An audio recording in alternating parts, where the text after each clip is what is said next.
오늘의 말씀은 골로새서 3장 12절부터 4장 1절까지 말씀입니다. 그러므로 너희는 하나님이 택하사 거룩하고 사랑받는 자처럼 긍휼과 자비와 겸손과 온유와 오래 참음을 옷 입고 누가 누구에게 불만이 있거든 서로 용납하여 피차 용서하되 주께서 너희를 용서하신 것 같이 너희도 그리하고 이 모든 것 위에 사랑을 더하라. 이는 온전하게 매는 띠니라. 그리스도의 평강이 너희 마음을 주장하게 하라. 너희는 평강을 위하여 한 몸으로 부르심을 받았나니 너희는 또한 감사하는 자가 되라.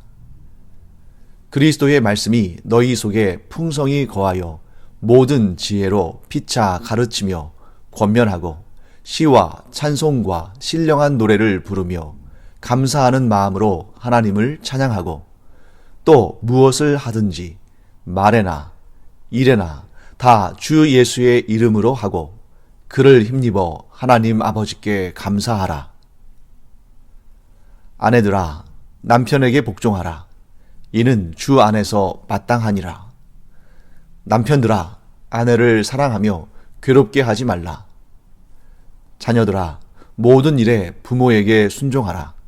이는 주 안에서 기쁘게 하는 것이니라. 아비들아 너희 자녀를 노엽게 하지 말지니 낙심할까 함이라. 종들아 모든 일에 육신의 상전들에게 순종하되 사람을 기쁘게 하는 자와 같이 눈가림만 하지 말고 오직 주를 두려워하여 성실한 마음으로 하라. 무슨 일을 하든지 마음을 다하여 주께 하듯 하고 사람에게 하듯 하지 말라. 이는 기업의 상을 주께 받을 줄 아나니 너희는 주 그리스도를 섬기느니라. 불의를 행하는 자는 불의의 보응을 받으리니 주는 사람을 외모로 취하심이 없느니라. 상전들아 의와 공평을 종들에게 베풀지니 너희에게도 하늘에 상전이 계심을 알지어다. 자, 우리는 이 골로새서를 통해서 거짓 교사들이 어떤 일을 하는 자들인지를 알게 되었습니다. 그들은 사람의 철학이나 또는 헛된 속임수나 또 꾸며진 겸손, 곧 위선이나 천사 숭배와 같은 그러한 또 신비주의나 이런 일들로 그리스도인들을 현혹했습니다. 이들의 현혹의 특징은 뭐냐면 그리스도인들로 하여금 무엇이 중요한지, 무엇이 중심인지, 무엇이 진리인지, 무엇이 구원으로 가는 길인지를 알지 못하도록 그들의 시선을 돌리고 그들의 중심을 빼앗고 그들을 혼란스럽게 하는 일입니다. 이게 바로 사탄이 하는 일입니다. 거짓 교사들은 사실 자신들은 자신의 어떤 이기적인 욕망, 또 교만, 또 자신들의 어떤 이익을 취하고자 하는 불의한 방법, 이런 것들에 이제 그런 방식을 가지고 살았던 그런 사람이죠. 하지만 사탄이 그들의 그런 악함을 이용해서 그리스도인들을 미혹하고 혼란스럽게 해서 그들을 구원의 길로부터 빼앗아 버리는 것입니다. 그러니까 원래 이 거짓 교사들은 원래 사탄에게 속한 자들이니까 그들은 그냥 자기의 일들을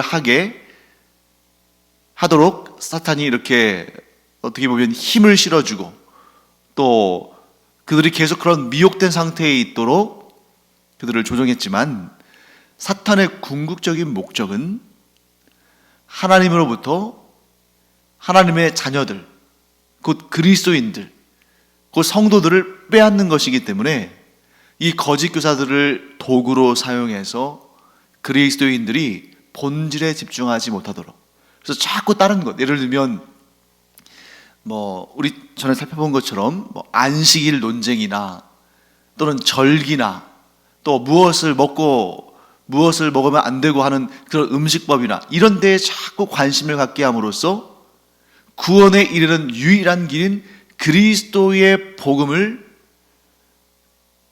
그들이 집중하지 못하고 그 길로 가지 못하고 거기로부터 떨어져 나가도록 하는 것이 바로 사탄의 계략인 것이죠.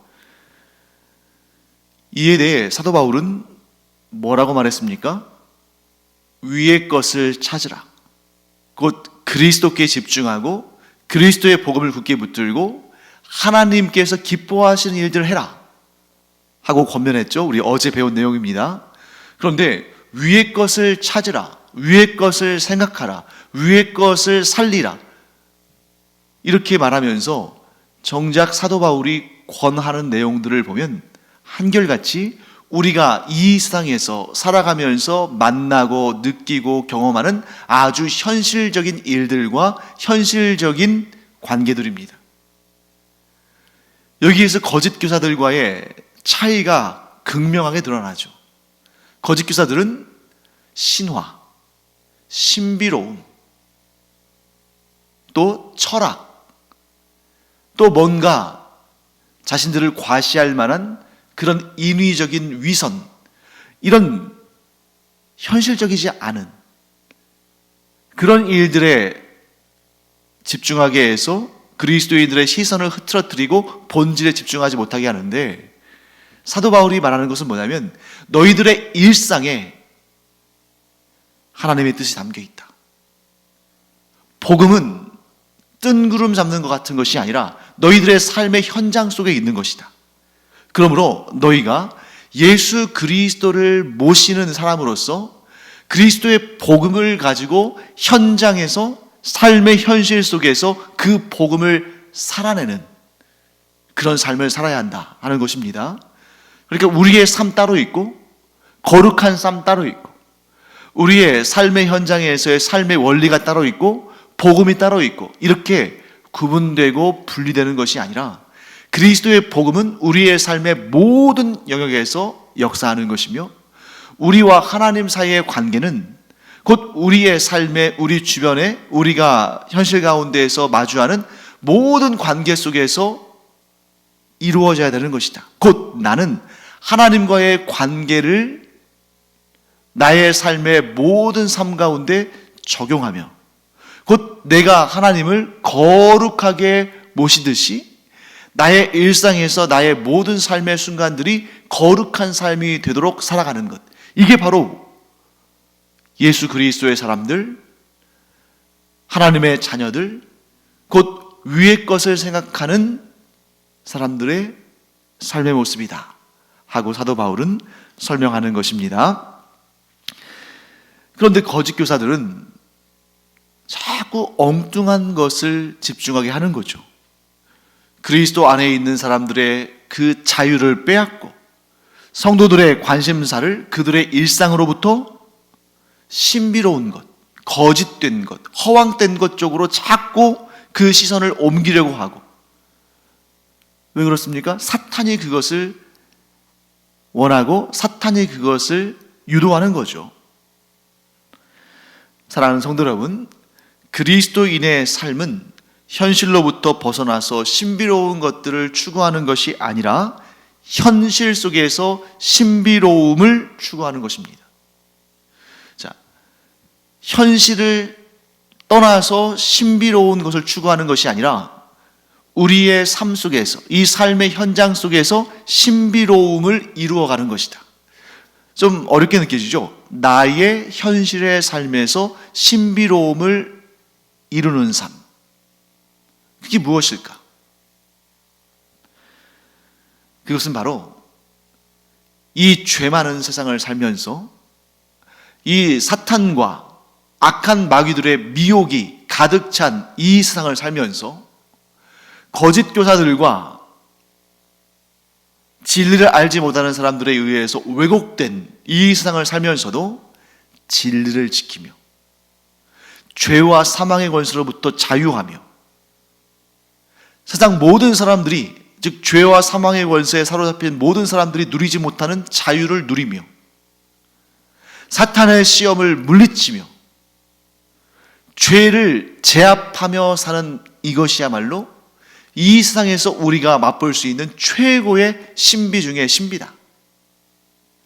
왜냐하면 그런 삶 속에서 가장 신비로우신 하나님께서 역사하시기 때문에, 그런 사람들은 이 현실의 삶 속에서 가장 신비로우신 예수 그리스도를 모시고 사는 사람들이기 때문에 현실 속에서 신비로움을 체험하는 사람들이 바로 그리스도인이다 하는 것입니다. 이 현실 속에서 보통 사람들은, 세상을 살아가는 사람들은, 죄와 사망의 권세 아래 살아가는 사람들은 죄를 지을 수밖에 없습니다. 죄와 싸우려 하지도 않습니다. 거룩한 삶에는 관심이 없습니다. 그저 자신의 육신의 소욕대로, 그저 자신을 높이며, 그저 자기 자신의 이기적인 욕망을 위하여 살아가는 것, 그게 이 세상의 자연적인 너무나 당연한 모습입니다.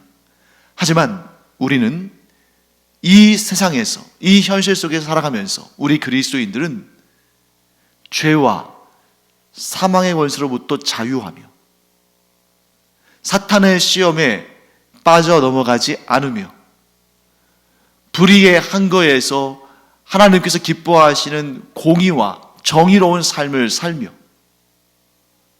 무엇보다 세상 사람들이 만날 수 없는 신비로우신 성삼위일체 하나님을 만나며 교제하며 그 인도하심을 받아 살아간다는 것, 이것보다 더 신비로운 일이 어디 있겠습니까? 그런데 이 신비로움이 어디에서 펼쳐진다는 것입니까? 이 세상 너머 저 어딘가에서, 혹은 현실과 관계없는 그런 영적이고 뭔가 신비로운 그런 체험 속에서 이루어지는 것이 아니라, 하나님의 자녀의 삶은, 그리스도의 제자의 삶은 바로 우리가 살아 숨쉬는 이 삶의 현장, 이 현실 속에서 이루어진다는 것이죠. 그래서 사도 바울이 그리스도인은 이렇게 살아야 한다, 너희는 이렇게 살라 하면서 강조하는 가르침들을 보면 하나같이 다 우리가 일상에서 평범하게 살고 누리고 경험하는 그런 삶들입니다. 뭔가 막 신비로운 체험, 뭔가 위대한 경험, 뭔가 우리의 이 유체를 이탈해서 뭔가 막 신비로운 것을 보고 듣고 경험하는 이런 것이 아니라, 사도 바울은 지금 너무나도 지극히 현실적인 삶, 우리의 일상의 삶 속에서 하나님의 자녀로 살아가는 것에 대해서, 그리스도의 제자로 살아가는 것에 대해서 말하고 있는 것입니다. 자, 어디 한번 볼까요? 12절 말씀 보겠습니다. 그러므로 너희는 하나님이 택하사 거룩하고 사랑받는 자처럼 긍휼과 자비와 겸손과 온유와 오래 참음으로 옷 입고. 사실 여러분, 여기에서 긍휼과 자비와 겸손과 온유와 오래 참음, 이런 개념들은 이 세상에서 인기 없는 거죠. 누군가를 불쌍히 여겨주는 것, 불쌍히 여김을 받고자 하지 불쌍히 여겨주려고 잘 하지 않습니다. 자비, 자기가 자비를 받아서 뭔가 이익을 얻고자 하지 자비를 베풀려고 하지 않습니다. 겸손, 온유, 오래 참음, 이런 것 사람들에게 얼마나 인기가 없습니까? 그런데 그렇게 사는 것이 어떻다는 거예요? 자, 이 12절 말씀을 한번 여러분 잘 보세요. 그러므로 너희는 하나님이 택하사 거룩하고 사랑받는 자처럼 긍휼과 자비와 겸손과 온유와 오래 참음을 옷 입고. 자, 이 말씀을 한번 순서를 바꿔서, 앞뒤를 바꿔서 한번 제가 들려드릴 테니까 한번 들어보세요. 긍휼과 자비와 겸손과 온유와 오래 참음을 옷 입은 자는 하나님이 택하사 거룩하고 사랑받는 자이다. 그러니까 우리가 우리의 일상에서 이전에는 다른 사람들을, 어려운 형편에 있는 사람들을 이렇게 긍휼히 여기는 마음이 없었는데, 예수 믿고 난 다음에 그들을 긍휼히 여기는 마음을 갖게 될 때, 또 자비심이 없던 사람이 자비를 베풀기 시작할 때, 왜? 예수 그리스도를 믿고 따르기 때문에 예수님을 닮아가는 그런 마음으로 자비를 행할 때, 또 예수님을 닮은 그런 그리스도인으로서 예수님께서 본을 보이신 그 겸손과 온유와 오래 참음으로 그의 삶을 채워나갈 때, 그렇게 살아나갈 때 무엇에 대한 증거가 되는 것입니까? 그렇게 사는 자는 12절의 앞부분에 말씀하고 있죠. 하나님이 택하사 거룩하고 사랑받는 자라, 그렇게 인정받는 사람이라는 것을 증명하는 것입니다. 우리의 삶을 통해서. 자, 계속해서 그 원리들을 한번 볼까요? 그 다음에 이제 뭐라고 말씀하시냐면, 누구에게 불만이 있거든 서로 용납하여 피차 용서하라. 우리가 일상생활에서 자주 경험하게 되는 일이죠.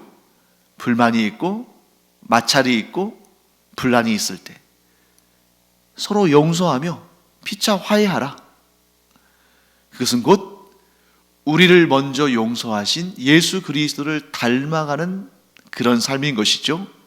그리고 중요한 말씀하고 있습니다. 이 모든 것 위에 사랑을 더하라. 이는 온전하게 매는 띠니라.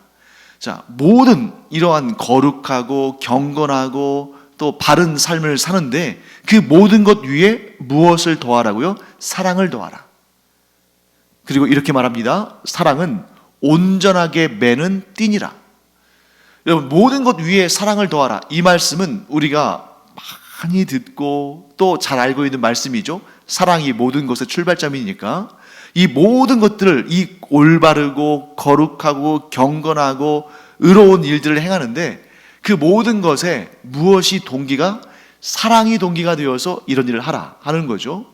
이 모든 것 위에 사랑을 더하라, 이 얘기는 사랑을 조금 이렇게 첨가하라, 그 정도의 얘기가 아니라 이 모든 일들, 지금 제시한 이 모든 그리스도인의 삶의 윤리, 삶의 모습, 그 모든 것이 사랑이 동기가 되어서 그렇게 하라. 왜냐하면 이는 온전하게 매는 띠니라. 사랑이 동기가 되어서 이 모든 일을 하면 이것은 온전하게 매는 띠가 된다 하는 것입니다. 여러분, 온전하게 매는 띠, 머릿속으로 뭘 상상하시면 되냐면 허리띠를 졸라매는 것을 한번 생각해 보시면 됩니다. 사랑은 우리의 허리띠를 졸라매게 하는 것이다. 자, 그런데 여기에서 허리띠를 맨다는 것은 두 가지의 개념을 우리가 생각해 볼 수 있습니다. 첫째는 어떤 이미지를 떠올릴 수 있냐면 전쟁터에 나가서 싸울 태세를 하는 사람이 허리띠를 졸라매는 것입니다. 자, 허리띠가 느슨해서 막 이런 갑옷이나 이런 것들이 막 이렇게 나풀거리고 또 이 허리띠에다 또 칼도 차야 되는데 칼이 쑥쑥 빠지고 싸울 준비가 안 된 거죠. 그리스도의 용사로서, 십자가 군병으로서 싸울 준비가 됐다는 것은 허리띠부터 졸라매는 것입니다. 자, 온전하게 매는 띠, 그게 무엇이었습니까? 사랑이었죠. 우리가 사랑이 동기가 되어서 무엇이든 생각하고 말하고 행동하고 우리의 관계가 사랑이 동기가 되어서 사랑 가운데에서 이루어진다면 그는 예수 그리스도의 십자가 군병으로서 싸울 준비가 되었다. 영적인 전투를 할 준비가 된 것이다. 우리 이렇게 볼 수 있는 것입니다. 그리고 온전하게 매는 띠의 두 번째 개념은 어떤 것이 있냐면 하나 되게 함입니다. 자, 개인이 싸울 준비를 위해서 허리띠를 동여매는 것일 수도 있지만 2명 이상의 사람들이 이 띠로 묶여서 하나가 될 수도 있는 거잖아요. 그래서 공동체에 있어서는 이 사랑이라는 것은 서로 하나가 되게 하는, 하나됨의 유일한 띠가 바로 사랑이다. 그래서 우리가 세상에서 살아갈 때는, 그리스도 밖에 있었을 때, 곧 세상에서 살아갈 때는 자기만을 사랑하죠. 그래서 내가 더 좋은 것을 얻고자 하고 내가 더 높은 자리에 올라가고자 하고, 그래서 그것을 위해서 더 좋은 것을 서로 갖고 더 높은 자리에 서로 올라가려고 서로 물고 뜯고 싸우고 다투는 그런 삶을 살았지만, 이제 예수 그리스도를 믿은 다음에는 예수 그리스도 안에서 나 혼자만 잘 살면 안 된다는 걸 알게 되는 것입니다. 왜요? 우리가 공동체로 부르심을 받고 이런 교회 공동체를 이루기 때문에 그렇구나. 우리가 진정 이 험한 세상에서 이 영적인 전투에서 승리하려면 우리가 사랑의 매는 띠로 하나가 되어서 우리가 똘똘 뭉쳐서 우리가 힘을 합쳐서 저 악한 적군 사탄의 세력과 싸워서 승리해야겠구나 하는 것을 깨닫는다는 것이죠. 사랑에 묶는 띠로 하나가 되면 승리합니다. 하지만 우리가 각각 제각각 자기 자신만 사랑하고 자기 자신의 유익만을 구한다면 결코 사탄의 세력을 이길 수가 없습니다. 우리가 사랑의 띠로 하나가 되면 한 사람이 좀 힘이 약해서 넘어질 것 같다 할지라도 이 사랑의 띠로 메어져 있기 때문에 넘어지지 않습니다. 한 사람이 또 이렇게 세상이 좋아서 세상으로 뛰쳐나가려고 하더라도 이 사랑의 띠로 메어진 형제 자매들이 그를 붙들어주고 그를 권면하고 그를 격려해서 그리스도의 이 아름답고 복된 공동체에 계속 머물러 있을 수 있도록 붙들어준다는 거죠. 그래서 이 사랑의 띠는 본인 스스로에게도 영적으로 유익할 뿐만 아니라 교회 공동체에 매우 유익한 것이다 하는 것을 우리가 알게 됩니다. 자, 그 다음에 15절 말씀 볼까요? 15절에서는 그리스도의 평강이 너희 마음을 주장하게 하라. 너희는 평강을 위하여 한 몸으로 부르심을 받았나니 너희는 또한 감사하는 자가 되라. 아주 중요한 말씀입니다. 그리스도의 평강이 우리의 마음을 주장하도록, 즉 그리스도의 평강이 우리의 마음을 지배하도록 해야 한다는 것입니다. 평강, 평안과 평화죠. 이런 평강이 언제 깨집니까? 우리 안에 있는 평강이 깨질 때는 두 가지 경우입니다. 하나는 우리 안에 불신의 생각이 들 때, 즉 우리 안에 불신이 있을 때, 또 다른 하나는 우리 안에 욕심이 있을 때. 자, 잘 생각해 보세요. 우리 안에 불신, 즉 우리의 믿음이 약해질 때 평강이 깨집니다. 우리 안에 욕심이 잉태하고 욕심이 자라날 때 평강이 깨집니다. 이처럼 불신과 욕심은 우리 안에 평강을 깨뜨리는 그런 역할을 하는데, 그래서 불신과 욕심이 우리 안에 들어오면 그것이 어떻게 되냐면 불안함과 불만족을 느끼게 됩니다. 우리의 믿음이 약해져서 불신이 되어버리면 불안한 거예요. 또한 우리가 욕심을 갖기 시작하면 뭐든지 불만족스러운 것입니다. 그런데 그때 우리가 그리스도를 굳게 붙들면 그리스도께서 우리에게 평강을 주시는데, 우리에게 평강이 임할 때에 그 평강을 굳게 붙들고 그 평강이 우리를 다스리고 우리를 지배하고 우리를 감싸 안게 하는 방법은 두 가지예요. 자, 평강을 깨뜨렸던 것을 반대로 하면 됩니다. 우리 안에 있는 평강이, 그리스도께서 우리에게 주신 평강이 언제 깨졌습니까? 불신과 욕심이 생길 때. 그래서 불신이 생기면 불안감이 생기고 욕심이 생기면 불만족이 생겼는데, 그때 우리가 그리스도를 굳게 붙들고 어떻게 하면 불신 대신 믿음으로, 욕심 대신 감사로 우리가 살면, 믿음과 감사로 살면 그리스도께서 우리에게 주시는 평강을 누리며 살 수 있다 하는 것입니다. 그러므로 우리가 경계해야 할 것은 무엇입니까? 불신과 욕심이다. 우리가 굳게 붙들어야 할 것은 무엇입니까? 믿음과 감사다. 그러면 불신과 욕심을 갖고 있는 자는 평강을 깨트려 버리고 그 평강을 누리지 못하고, 믿음과 감사로 사는 사람은 그리스도께서 주시는 평강을 누리며 살아간다. 사랑하는 성도 여러분, 우리 안에 있는 불심과 욕심을 몰아내고 그 자리에 믿음과 감사로 체험으로 말미암아 그리스도께서 우리에게 주시는 평강을 날마다 누리며 살아가는 우리 모두가 되기를 간절히 축원합니다. 자, 그 다음 또 우리 계속 볼까요? 관계의 원리가 나오죠. 사도 바울은 이제 그 관심사를 사람 사이의 관계의 원리를 설명하는 것으로 나아갑니다. 이 관계의 원리도 지극히 우리의 일상 가운데 우리가 늘 경험하는 그런 관계들이에요.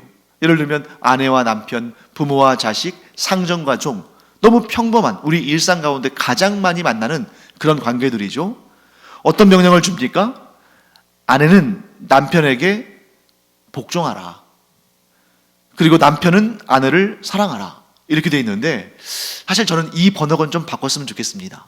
왜냐하면 아내가 남편에게 복종한다는 것은 남편이 좀 약간 무소불위의 권력을 휘두를 때 아내가 싫지만 기꺼이 하고 싶진 않지만 그냥 가정의 화목을 위해서 혹은 성경에서 이렇게 말씀하시니까 내가 복종해야겠다 이런 뉘앙스를 좀 가질 수 있기 때문에 이걸 순종으로 바꾸면 좋지 않을까 싶습니다. 그래서 또 왜 여기서 복종으로 번역했을까? 아마 제 생각은 20절 말씀을 보면 거기에 자녀들아 모든 일에 부모에게 순종하라 이런 말씀이 있거든요. 그런데 여기에서 아내는 남편에게 복종하라 했을 때 이 복종하라는 우리말로 복종하라 이렇게 번역한 이 원문 헬라어 원문 원어는 휘포타소라는 단어입니다. 휘포타소.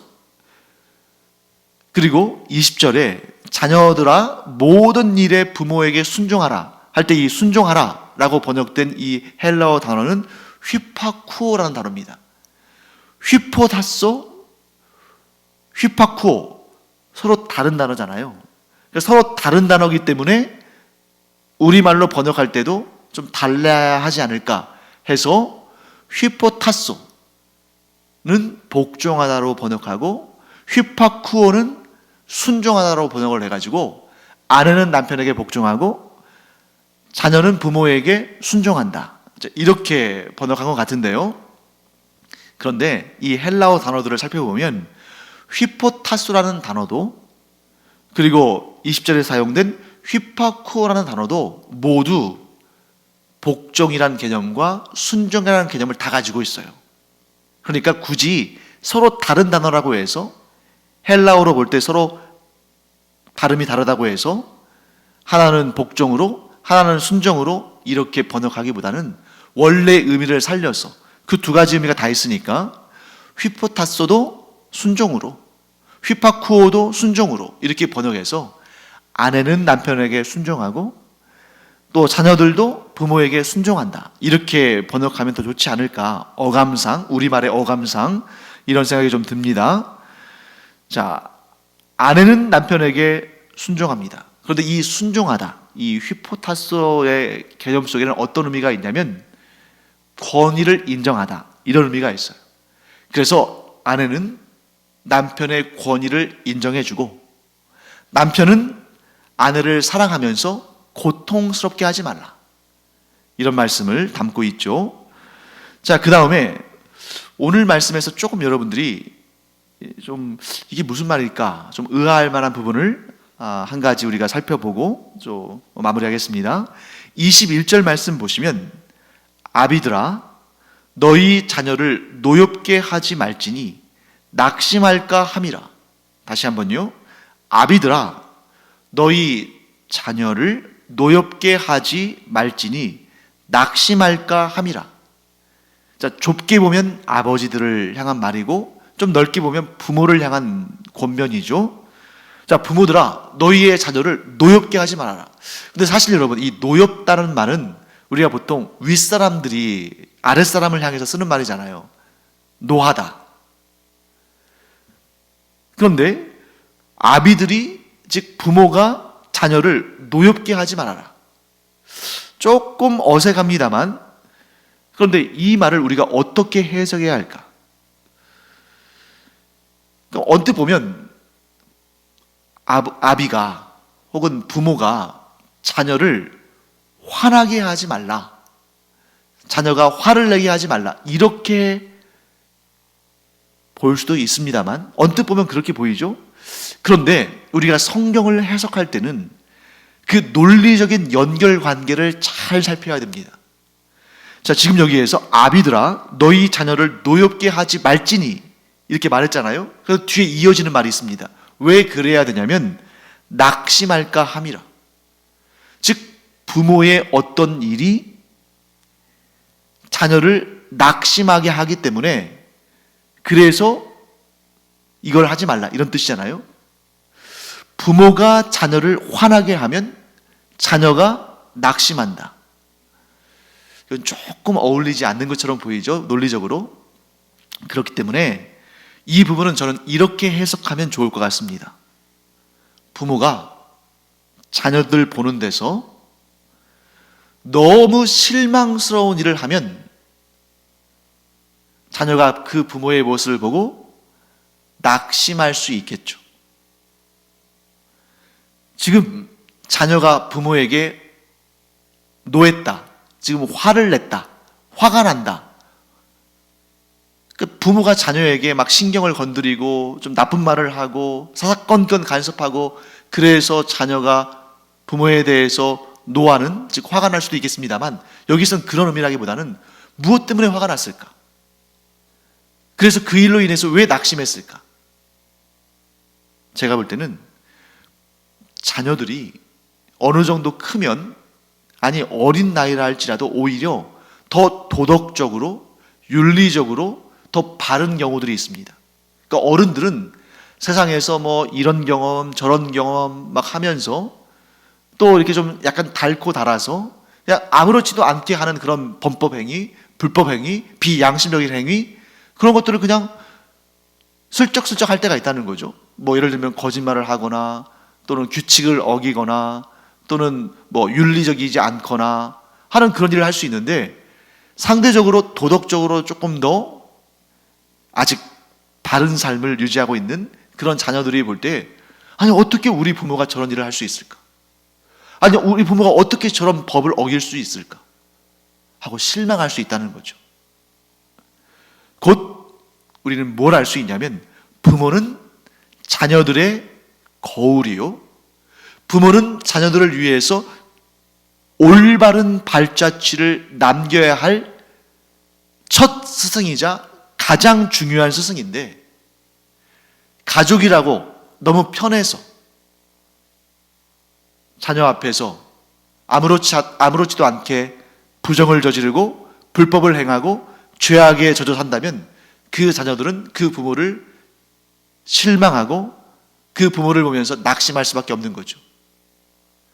더 무서운 것은 그런 부모의 모습을 보면서 살아면서 그것이 좋지 않다고 생각하고 실망하고 낙심하면서도 자신도 그러한 불법과 그러한 부정한 모습을 답습하며 살 수도 있다는 것이죠.